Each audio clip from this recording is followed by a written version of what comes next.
retour dans le Live Téléfinance. Merci d'être avec nous pour le Chrono CAC, donc l'ouverture de la Bourse de Paris. Avec vous aujourd'hui, Hervé Dupré, trader et coach chez Interactive Trading. Bonjour. Bonjour Clotilde. Alors, comment le CAC ouvre ce matin, sachant qu'il y avait une réunion très attendue, celle de la Banque Centrale Américaine, la Fed. C'était hier soir, elle était très attendue. Exactement, elle était attendue et finalement c'est un non-event puisqu'elle était déjà pricée par le marché. Pas de grosse surprise, une baisse de taux effective de 0,25 de base. Hier, post-Fed, après marché, nous avons surtout les publications Apple, Facebook qui ont donné un petit jump sur les marchés US.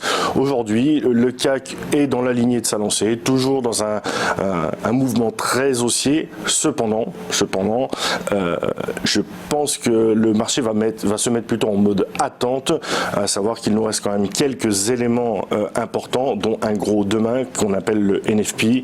Il y aura aussi l'ISM. Nous avons quelques chiffres qui sont sortis ce matin avant ouverture marché, dont cette nuit les PMI chinois qui sont légèrement inférieurs aux attentes mais toujours supérieurs à 50.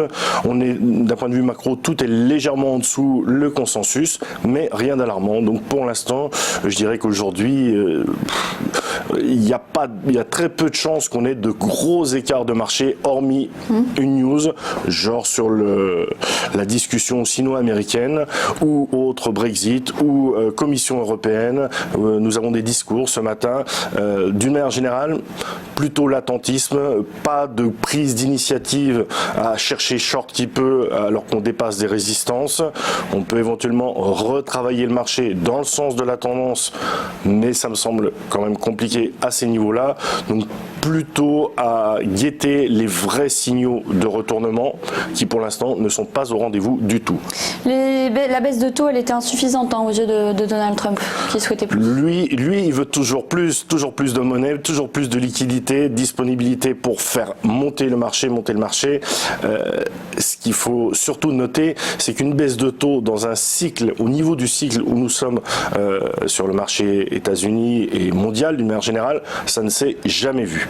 Donc pour l'instant, non-event, pas de réaction violente des marchés, mais on est en droit de se poser la question jusqu'où on va aller.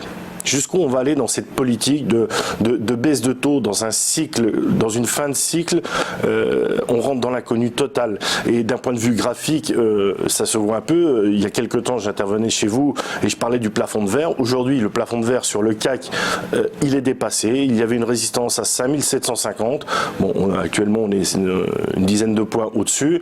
C'est pas non plus la folie des grandeurs, mais les vendeurs ne sont pas au rendez-vous. On est toujours dans l'élan haussier. On n'a pas de raison de vendre. Alors, on achète à défaut de pouvoir faire autre chose.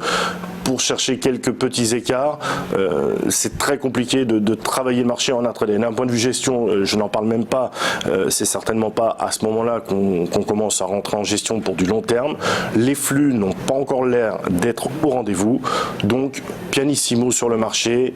On attend un événement qui fasse décaler le marché. Merci Hervé Dupré. Vous restez avec nous. On va faire le chrono DAX dans un instant. À tout de suite.